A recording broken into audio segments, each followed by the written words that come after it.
ओम शांति। ब्रह्मा कुमारी ज्ञान मंथन प्रतिदिन साय 4 बजे से 9 बजे तक। आप भी इस ज्ञान मंथन में साथी व सहयोगी बन सकते, जिसके लिए इसी वीडियो के डिस्क्रिप्शन बॉक्स में गूगल मीट का लिंक दिया हुआ है, जिससे आप सहज रीति से जुड़ सकते और YouTube लाइव पर भी 4 बजे से 9 बजे तक जुड़ सकते।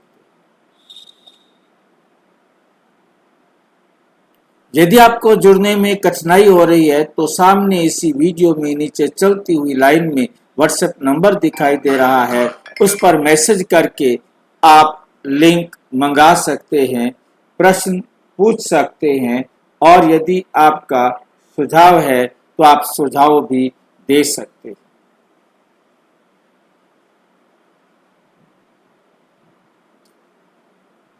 और सबसे बेस्ट है, उसके बाद आप देख रहे हैं उसी मोबाइल नंबर के बाद आपको दिखाई दे रहा है वेबसाइट www.brahmakumaris.bk ओम शांति। आप जैसे ही लिखेंगे ब्रह्मा कुमारीज BK ओम शांति .com, इसके साथ .com और लगाना है। स्पेलिंग बिल्कुल एकदम ऐसे लिखेंगे, .com लगाएंगे और क्लिक करेंगे तो ये आपके सामने खुल जाएगा। इसमें आप एक ही जगह पर सारे काम कर सकते हैं। कौन कौन से काम कर सकते हैं? आप YouTube पर लाइव जुड़ सकते हैं। यहाँ पर अपनी भाषा में मुरली पढ़ सकते हैं। यहाँ आप यदि अपना पेपर देना चाहते हैं कि आज की मुरली में मेरे को कितना याद है, तो 20 प्रश्न है, इनका उत्तर देंगे तो आपको सर्टिफिकेट भी मिलेगा और नंबर भी मिलेंगे और उस पता लगेगा कि मैं कितना आज की मुरली को याद रखा या कितना मुझे बातें समझ में आई।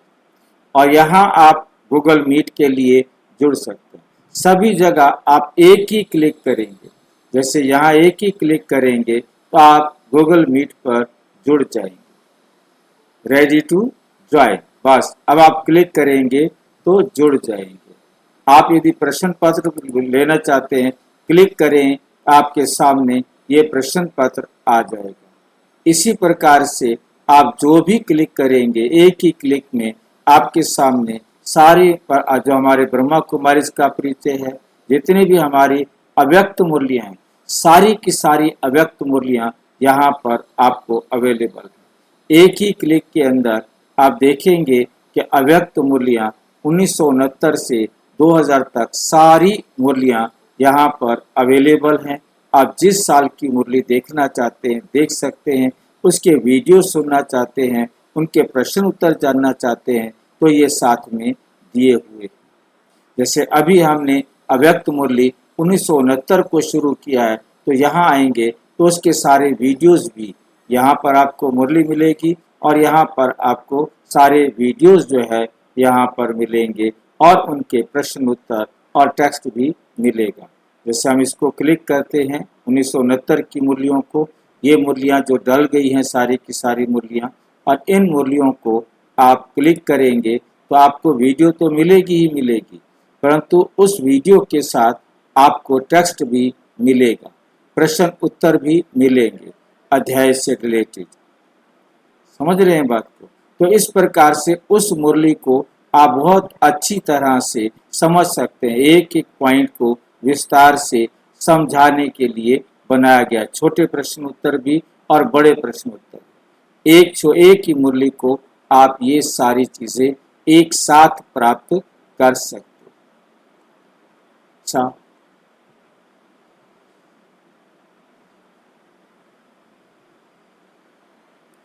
ओम शांति।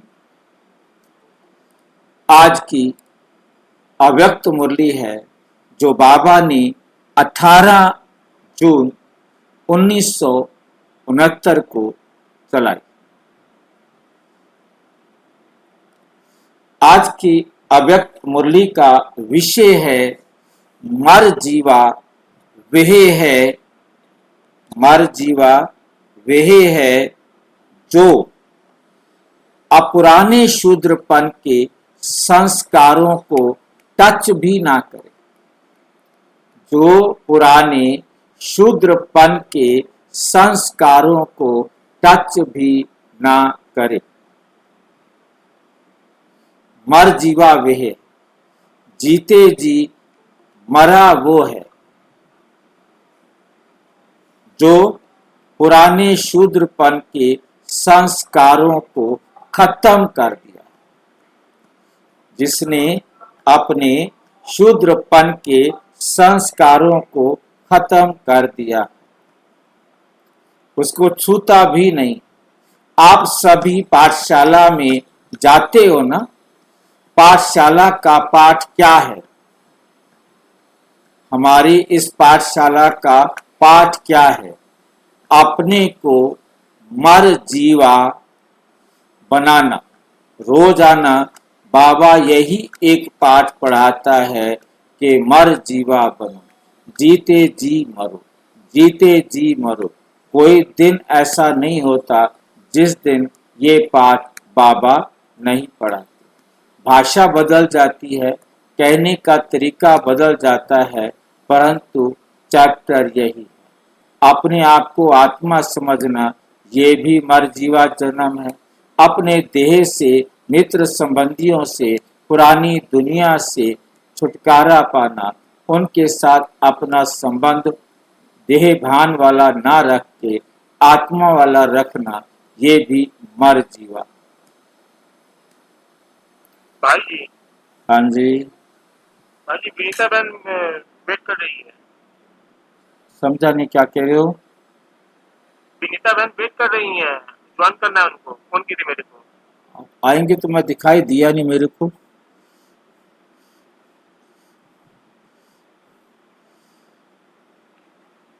पहला पाठ पक्का किया है, संस्कार से मर जीवा नहीं हुए।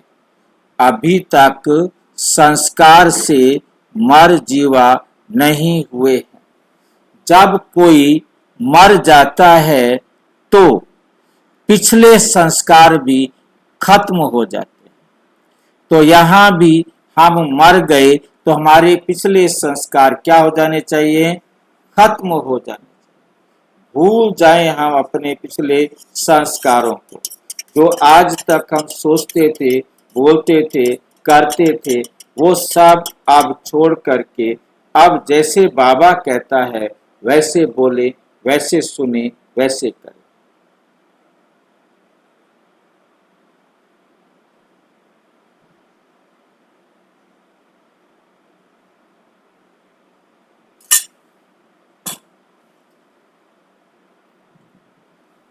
तो यहां भी पिछले संस्कार क्यों याद आना चाहिए, जबकि पिछला जन्म ही दूसरा, तो पिछली बातें भी खत्म होनी चाहिए।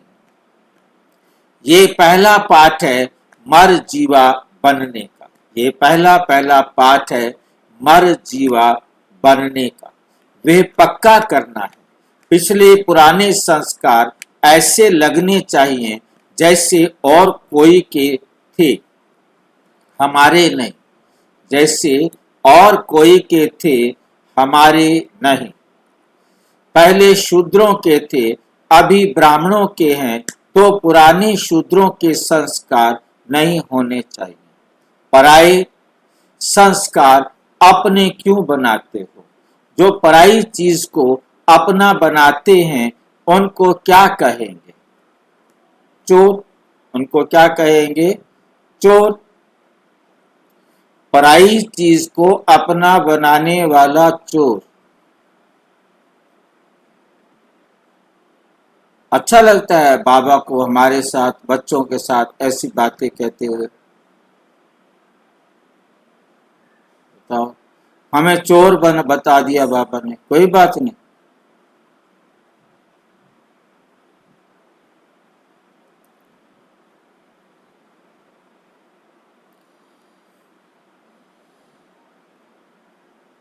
हमने कोई प्राइज चीज अपनी बनाई है? रावण की बनाई है। हाँ जी, रावण के संस्कार अपने बना लिए हमने, हमारे तो थे सबसे नहीं। सबसे पहले तो ये देह को ही अपना बनाया, ये अपनी है ही नहीं। बताओ। अब ऐसे ऐसे स्कूल में पढ़ने आना चाहिए जहाँ बच्चों को कहा जाए तुम चोर हो, टीचर कहे कि तुम चोर हो।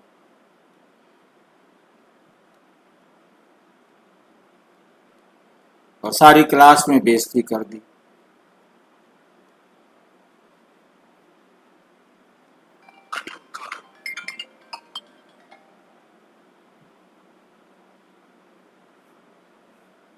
ये बहुत गलत काम है भाई। क्या करें, कुछ नहीं कर सकते। तो ये भी चोर स्कूल छोड़ भी नहीं सकते, ये भी तो मुसीबत है। तो ये भी चोरी क्यों करते हो?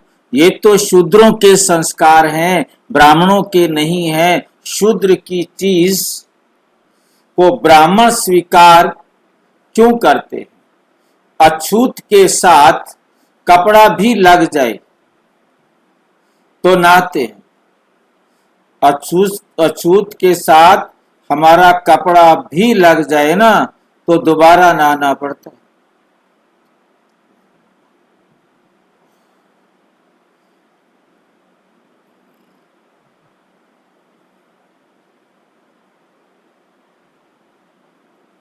और हम उनके संस्कारों को रख के बैठे हैं अपने।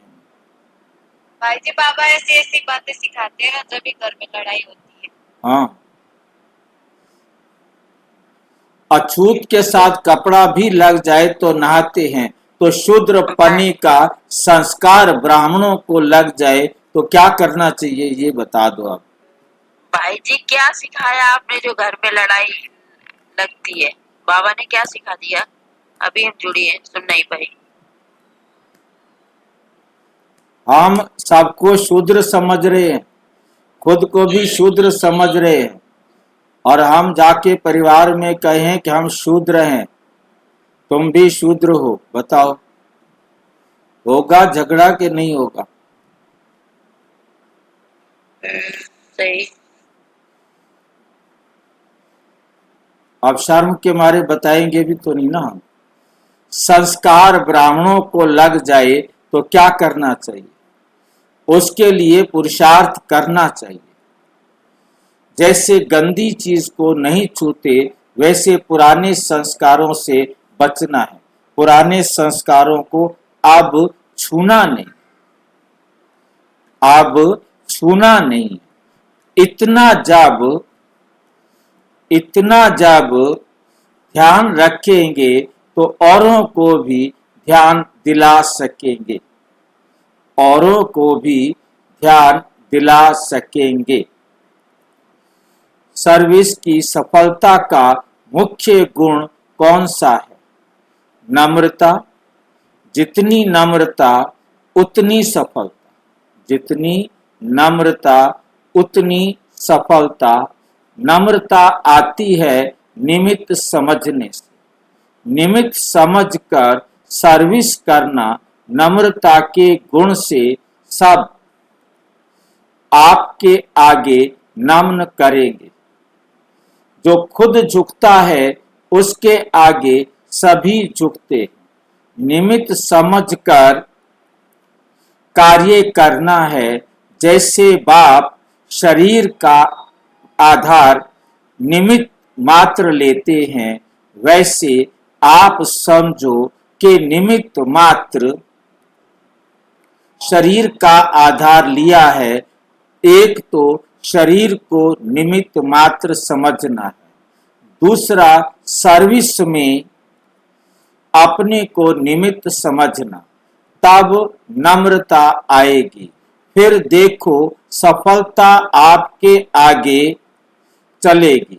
जैसे बाप दादा टेम्परेरी देह में आते हैं, ऐसे देह को निमित्त आधार समझो। बाप दादा की देह में अटैचमेंट होती है क्या? आधार समझने से अधीन नहीं होंगे। अभी देह के अधीन होते हो, अभी देह के अधीन होते हो, फिर देह के को अधीन करेंगे, फिर देह को अधीन करेंगे। गायन है, दृष्टि से सृष्टि बनती है, दृष्टि से सृष्टि बनती है। कौन सी सृष्टि बनती है और कब बनती है? दृष्टि और सृष्टि का ही गायन क्यों है? मुख का गायन क्यों नहीं? संगम पर पहले पहले क्या बदली करते हैं? संगम पर पहले पहले क्या बदली करते हैं? पहला पाठ क्या पढ़ाते हैं? भाई भाई की दृष्टि से देखो।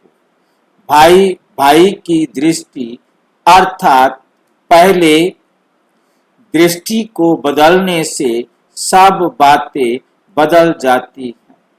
इसलिए गायन है कि दृष्टि से सृष्टि बनती है, दृष्टि से सृष्टि बनती है। जब आत्मा को देखते हैं तब ये सृष्टि पुरानी देखने में आती है। पुरुषार्थ भी मुख्य इस चीज का ही है, दृष्टि बदलने का।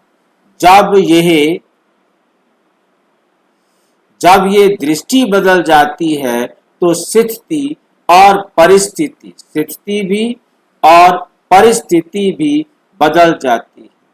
दृष्टि बदलने से गुण और कर्म आप ही बदल जाते हैं, आप ही बदल जाते हैं। ये आत्मिक दृष्टि नेचुरल हो जाए, ये आत्मिक दृष्टि क्या हो जाए? नेचुरल हो जाए। जो संगम युग पर अपना राजा बनता है वो प्रजा का भी राजा बन सकता है। जो यहाँ अपना राजा नहीं वो प्रजा का राजा भी नहीं बन सकता। संगम युग पर ही सभी संस्कारों का बीज पड़ता है। यहाँ के बीज के सिवाय भविष्य का वृक्ष पैदा हो नहीं सकता। यहाँ बीज ना डालेंगे तो फूल कहाँ से निकलेगा? यहाँ अपना राजा बनने से क्या होगा? अपने को अधिकारी समझेंगे। अधिकारी बनने के लिए उदार चित्त का विशेष गुण चाहिए। जितना उदार चित्त होंगे उतना अधिकारी बनेंगे, जितना उदार चित्त होंगे उतना अधिकारी बनेंगे। ब्राह्मणों का मुख्य कर्तव्य है पढ़ना और पढ़ाना। इसमें बिजी रहेंगे तो और बातों में बुद्धि नहीं जाएगी। तो अपने को पढ़ने और पढ़ाने में बिजी रखो। आजकल तक बाप दादा ने सुनाया, आज कल तक बाप दादा ने सुनाया है कि मन की वृत्ति और अव्यक्त दृष्टि से सर्विस कर सकते हो।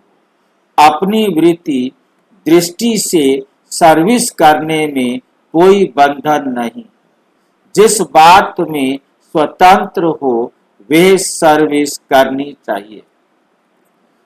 अच्छा, ओम शांति। और विस्तार से जानने के लिए प्रजापिता ब्रह्मा कुमारी ईश्वरीय विश्वविद्यालय के किसी भी सेवा केंद्र पर संपर्क करें। और यदि कोई प्रश्न है तो 9213106986 पर केवल टेलीग्राम या RTI करें। 9650692270 पर केवल व्हाट्सएप करें, फोन नहीं। ओम शांति।